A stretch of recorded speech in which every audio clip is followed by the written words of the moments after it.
Em 1921, um grupo de 6 pessoas partiu rumo a uma das regiões mais inóspitas do Canadá. Estavam em busca da lenda de uma tribo antiga, uma tribo que, segundo contam, foi quase dizimada por uma criatura conhecida como o Wendigo. Oficialmente, a expedição jamais foi concluída, e o que aconteceu com eles permanece sem resposta. O que você vai ouvir agora é a reconstrução dessa história.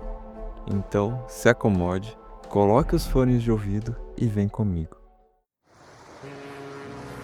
O inverno ainda não havia começado, mas o vento gelado no Porto Inglês já incomodava profundamente. Era manhã e o navio a vapor que seguiria rumo ao Canadá já lançava uma fumaça espessa contra o céu nublado.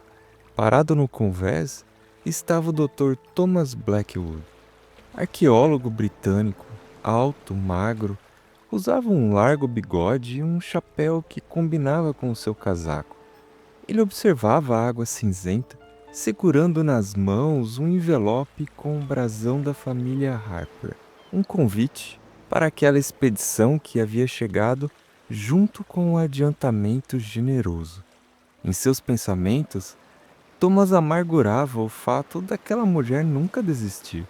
Mesmo que ninguém acreditasse em suas histórias, ela insistia em envolver a comunidade científica em seus relatos. Ela era, na verdade, uma grande pedra no sapato da sociedade. Mas sua insatisfação foi interrompida ao ver se aproximando o motivo dele estar ali. Sarah Harper, uma mulher jovem, ruiva, de postura altiva e olhos que pareciam estar sempre um passo à frente. Ao lado dela, como um guarda-costas, estava Richard Dalton, um homem alto, corpulento, cabelos grisalhos, barba curta e olhar tranquilo. Sarah, ao se aproximar, cordialmente falou: "Fico feliz que tenha aceitado, Dr. Blackwood." Thomas respondeu sem disfarçar a ironia: "Minhas dívidas não se pagam com orgulho, senhorita Harper. Não importa atrás de qual lenda fantasiosa a senhorita queira que eu corra, enquanto o dinheiro for real, eu estarei presente. E, se possível, tentarei trazê-la de volta à realidade durante o caminho."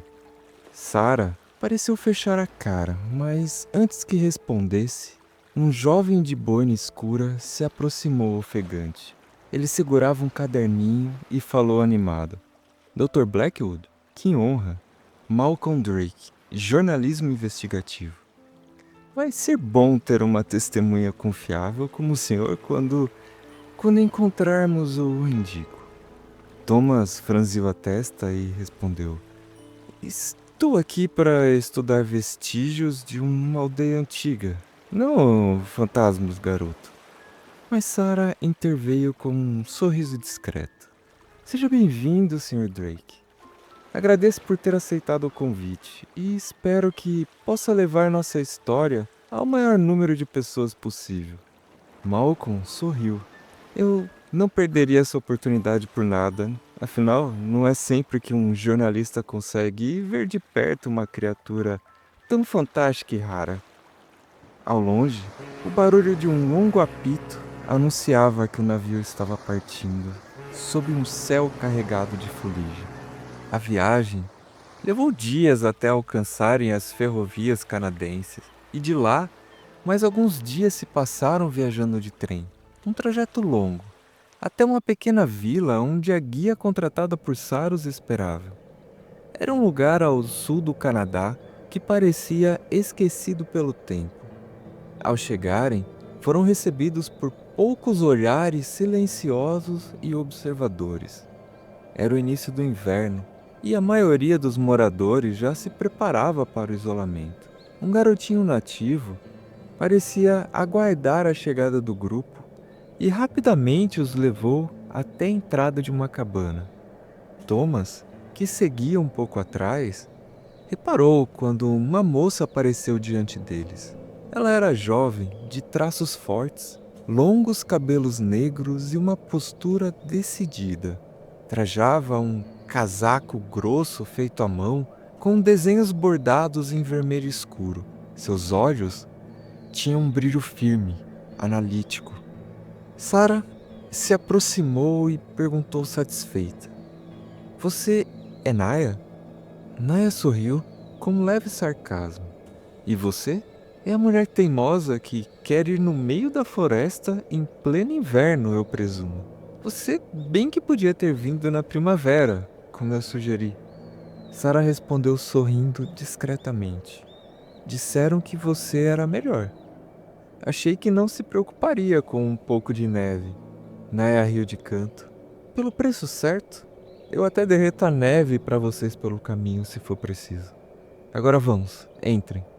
Logo vai escurecer e quero que conheçam a minha avó." Tomás assistiu à conversa com atenção. Havia sarcasmo no tom de Naya, mas não agressividade. Parecia o tipo de pessoa que sabia o que o outro queria ouvir e sabia quanto valia cada palavra.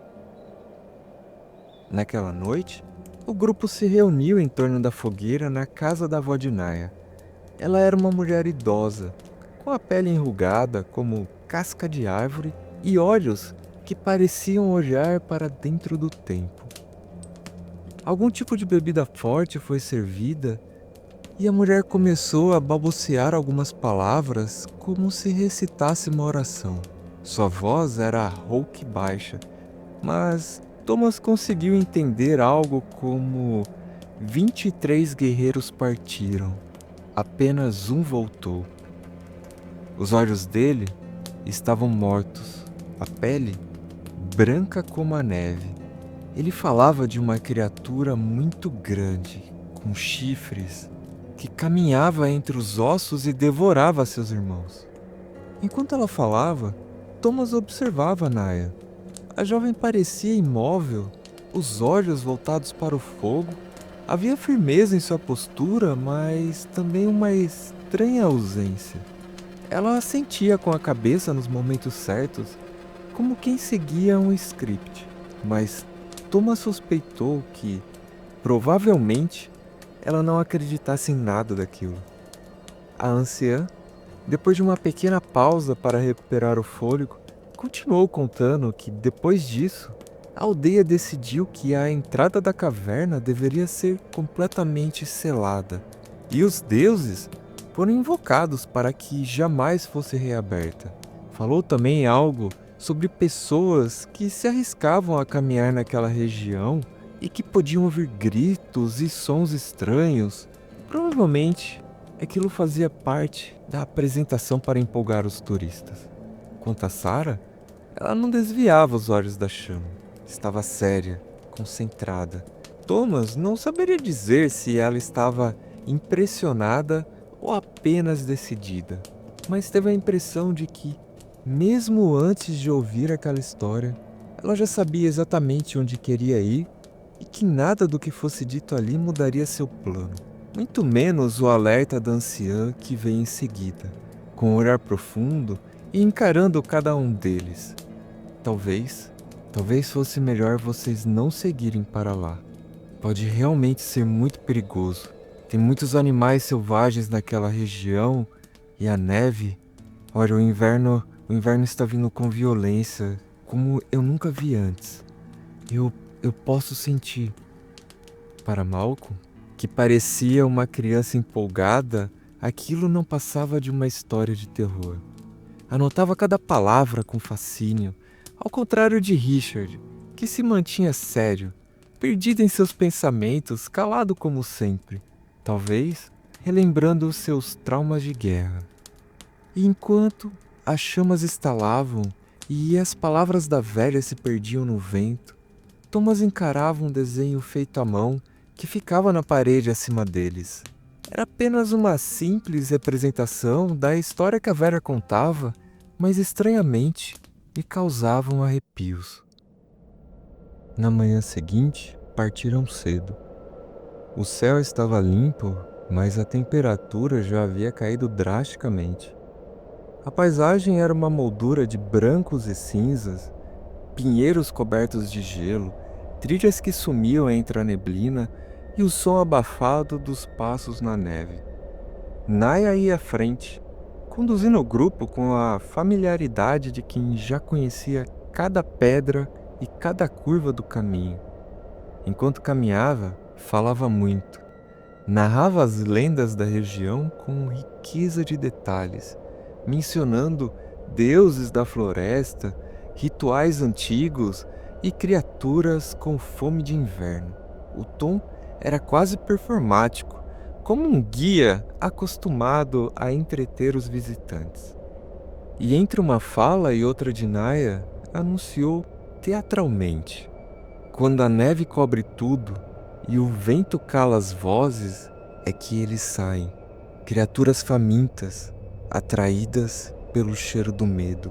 Com seus chifres enormes e sua vontade de carne, dizem que eles são um castigo dos deuses para aqueles que comem a carne de seus semelhantes. Seu nome? Depende de para quem você pergunta. Alguns chamam de espíritos, outros de maldição, mas eu prefiro o Wendigo. Malco acompanhava com entusiasmo, rindo com ela, fazendo perguntas e mais perguntas. O jornalista parecia genuinamente fascinado. Thomas, no entanto, caminhava mais atrás, ouvindo com ceticismo, resmungando sozinho coisas como: ela decora bem os contos, vende melhor ainda. Sarah e Richard mantinham-se próximos, conversando em voz baixa, quase sussurrando. Thomas percebia os olhares discretos, as palavras trocadas, mas não conseguia captar o conteúdo. Aquilo o incomodava mais do que gostaria de admitir.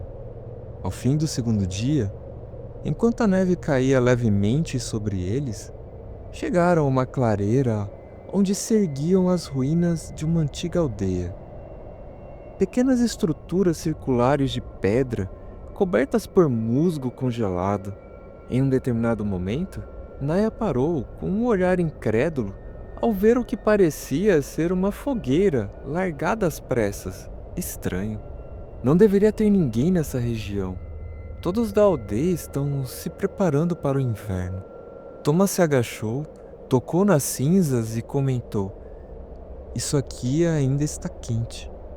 Malcolm olhou ao redor inquieto e questionou Sarah com uma tentativa de sorriso. Turistas?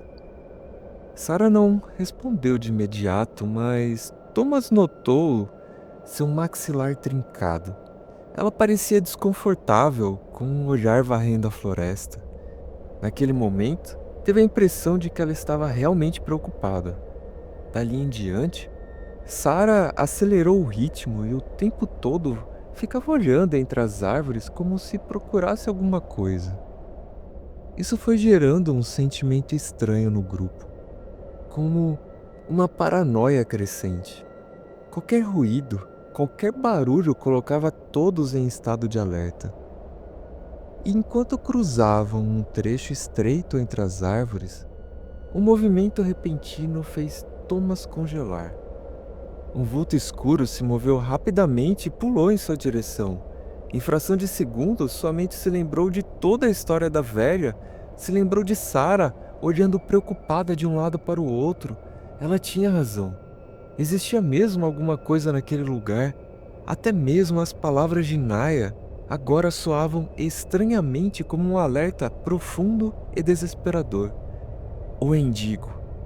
Assustado, em um ato de reflexo, puxou a pistola e disparou. O que aconteceu depois, você vai descobrir na próxima parte desta história. Se quer continuar acompanhando esta expedição, se inscreva no canal, ative as notificações e, claro, se este vídeo prendeu a sua atenção, deixe seu like. Ele ajuda mais pessoas a encontrarem histórias como esta e me incentiva a continuar produzindo esse tipo de conteúdo. Nos vemos na parte 2. Até lá!